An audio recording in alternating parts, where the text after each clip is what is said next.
All right, so you want to be an ecologist, huh? Yep. Today, we are taking a deep dive into all things ecology. I'm excited. And we have some great material you sent over from Indeed.com for UK. Awesome.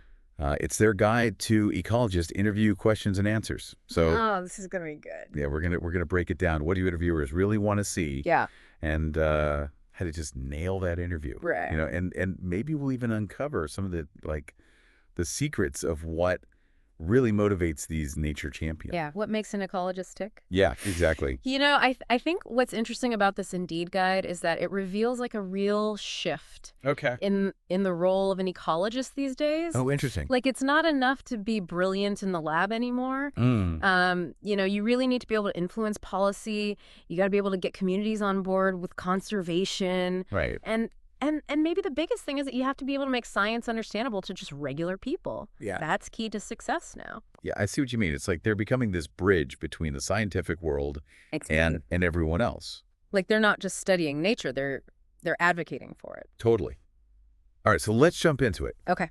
What are interviewers really looking for when they're trying to find a new ecologist? Right. Well, it goes beyond just like textbook knowledge of ecosystems. You know, they want to see that you can connect that knowledge to actual problem solving in the real world.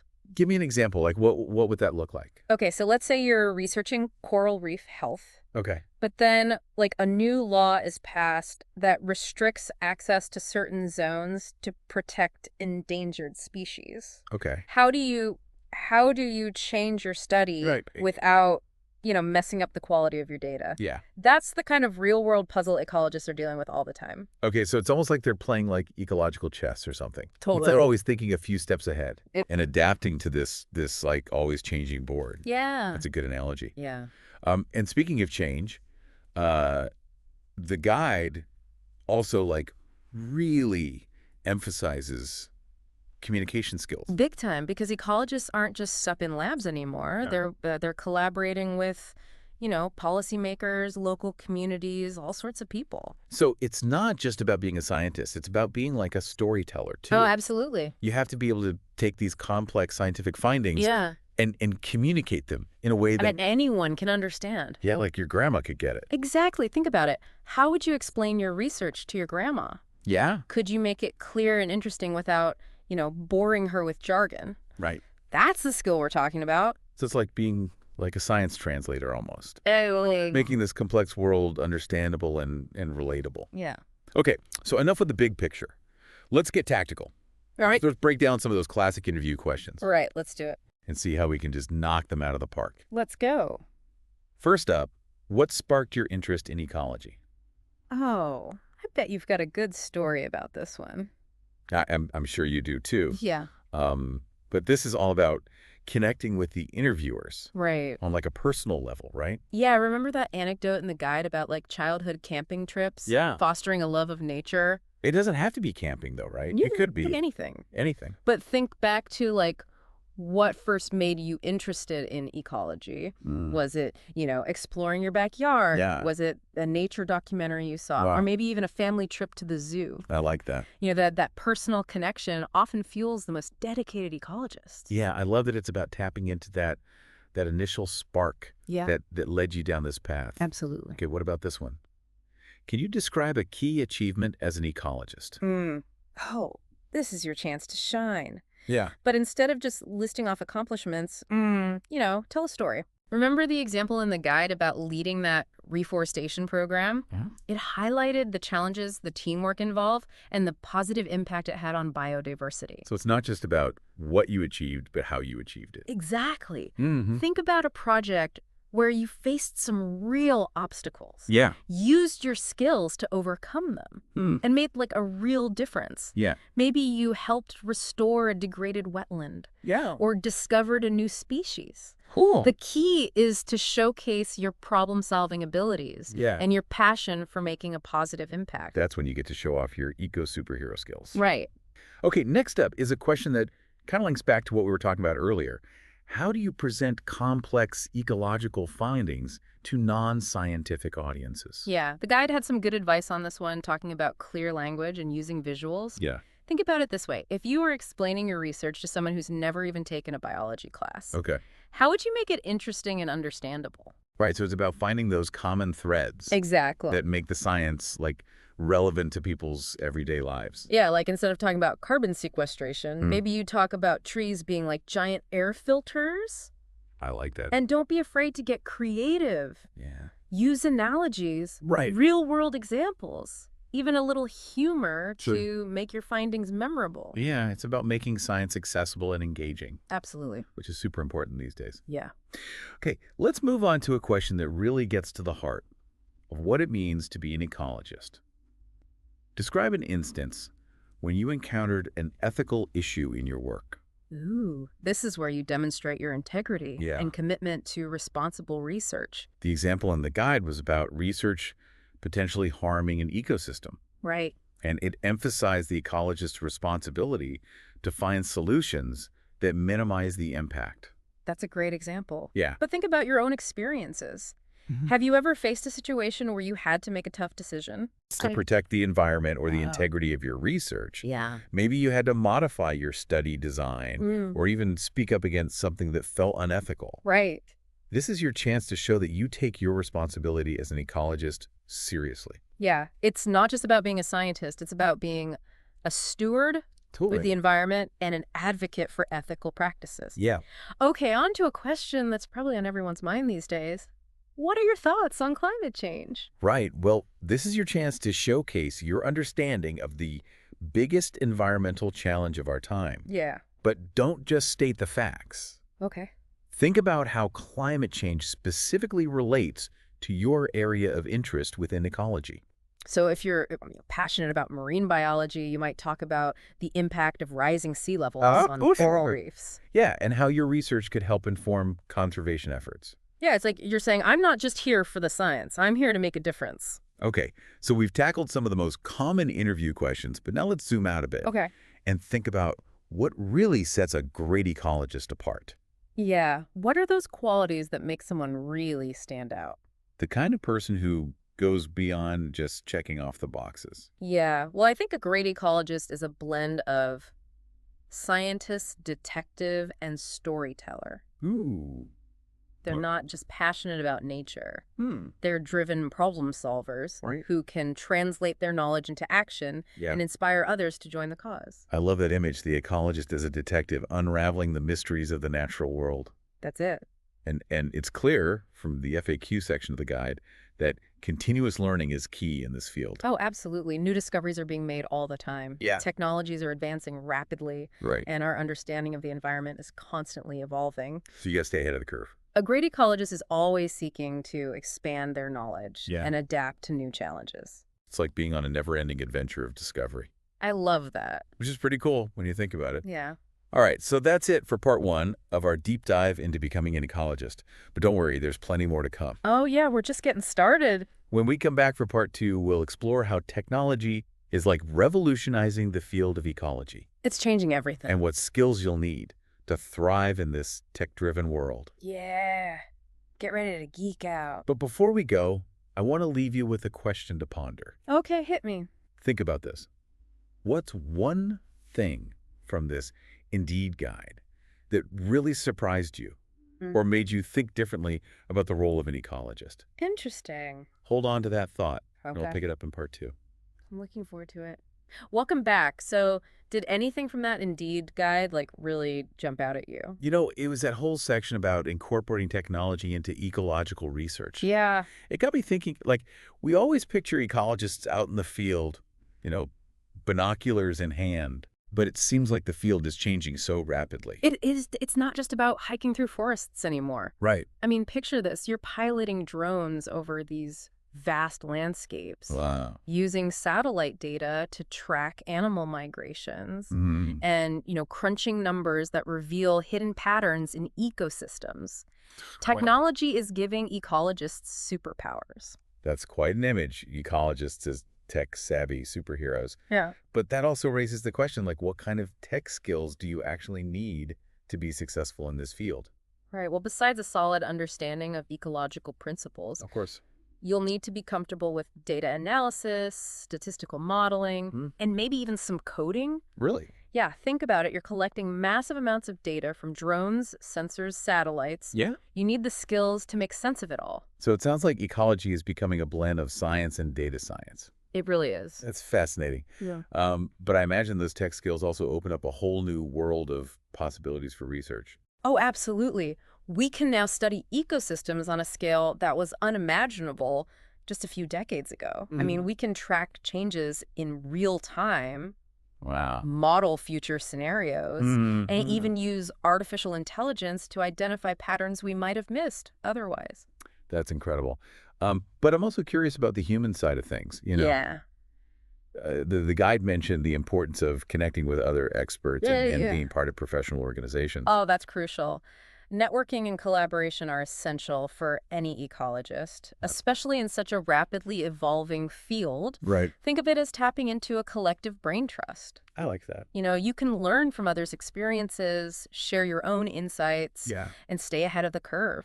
So it's like having a support system, Exactly. a group of mentors and peers Right. who can help you navigate the challenges Yeah. and celebrate the victories along the way. It's all about building relationships, exchanging ideas, and creating a community of passionate individuals who are working towards a common goal, I like that. understanding and protecting our planet. Yeah.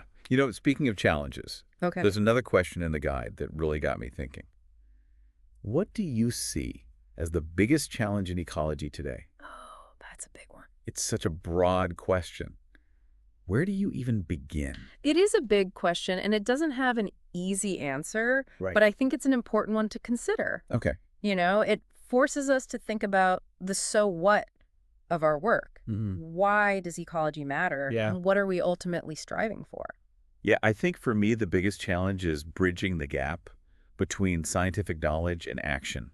That's a good one. We have so much data, Right. so much understanding Yeah. of how ecosystems work and how we're impacting them. Right. But turning that knowledge into meaningful change, Yeah. that's the real hurdle. I completely agree. It's not enough to just study the problem. Right. We need to find ways to communicate our findings effectively, influence policy decisions, Yeah. and inspire people to take action. It's like we need to become master storytellers, Yeah. weaving narratives that connect people to the science and make them care about the fate of our planet. That's a beautiful way to put it.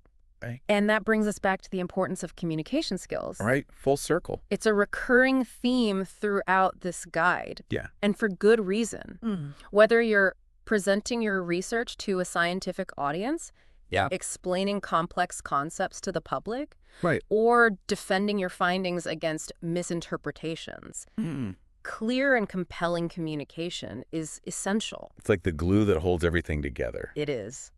Okay, so we've talked about the tech revolution in ecology, the importance of networking, Yeah. and the challenges of turning knowledge into action. What else is hidden in this treasure trove of a guide? Well, there's a question about implementing new research methods. Okay. This one's all about creativity and innovation. I like it. Imagine you're tackling a problem that's never been studied before.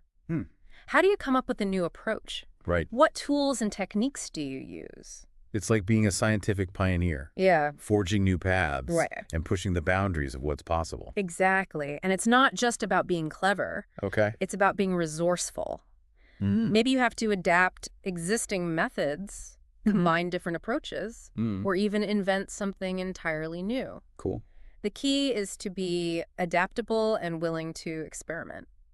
It sounds like ecology is a field for people who are both curious and resourceful, Absolutely. who aren't afraid to challenge the status quo and try new things. That's it. And that's something you can definitely highlight in your interview. Oh, good point. Don't be afraid to showcase your creativity Yeah. and your ability to think outside the box. I like it. Okay, so we've covered tech skills networking, Yeah. the big challenges in ecology, and the need for innovation.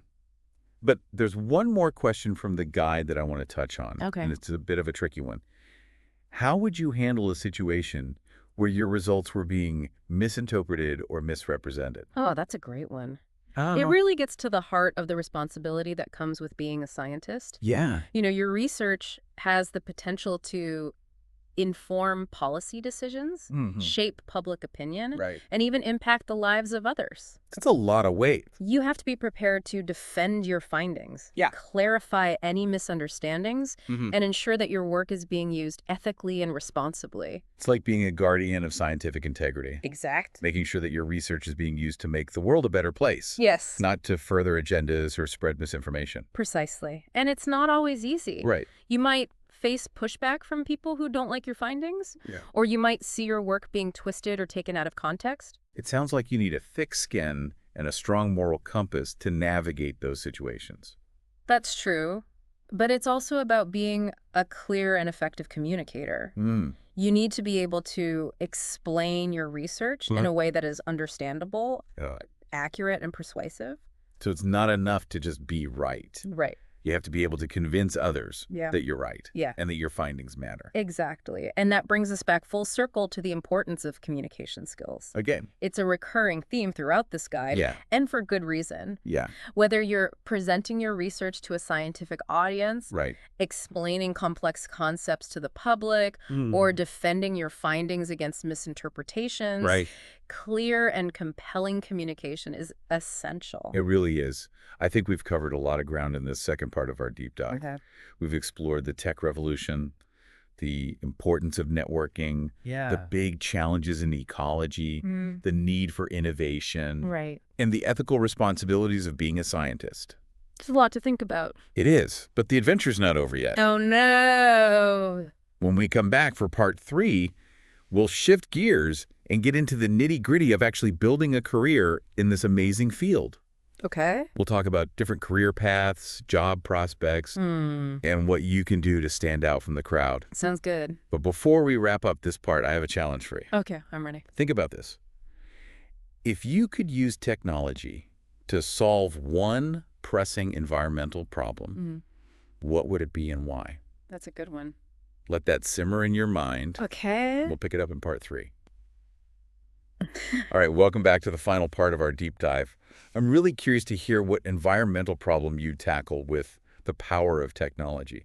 Did anything exciting come to mind? I bet you've got some ideas, too. Oh, for sure. But before we get lost in all that futuristic tech, let's talk about something a bit more down to earth, safety in the field. Remember that question from the Indeed guide? It really highlights how ecology isn't just about data and theories. Right. It's about real-world adventures and sometimes real-world risks. Look, you know, that question really made me realize that there's this whole side to ecology that I hadn't really considered. Yeah. It's not all labs and lectures. Right. It's about being out there in the elements facing the unexpected. It's pretty exciting. It's kind of thrilling, actually. It is, but it also means being prepared. Okay. Think about it. You could be trekking through a rainforest, navigating treacherous terrain, or even encountering wildlife. Okay, now you're making me nervous. Sure. But seriously, what are some of the key things that ecologists need to do to stay safe in those situations? Well, thorough planning is absolutely paramount. Right, Before you even set foot in the field, you need to research the area, identify potential hazards, Okay. pack the right gear, and have a solid emergency plan in place. It's like a checklist for an expedition. But with an extra dose of scientific rigor, Exactly. you're not just out for a hike. Right. You're on a mission to collect data, make observations, and maybe even discover something new. And that sense of purpose can sometimes make you forget about the risks. That's true. That's why it's so important to have a team you can rely on. People who have your back and will look out for each other. It's like having a built-in support system out there in the wild. Yeah, exactly. But beyond teamwork, what about those moments when things go wrong? Oh. What happens when the unexpected turns into, like, an emergency? That's where communication comes in. Okay. Having a reliable way to call for help, whether it's a satellite phone or a radio, can literally be a lifesaver. Right. And it's not just about the technology.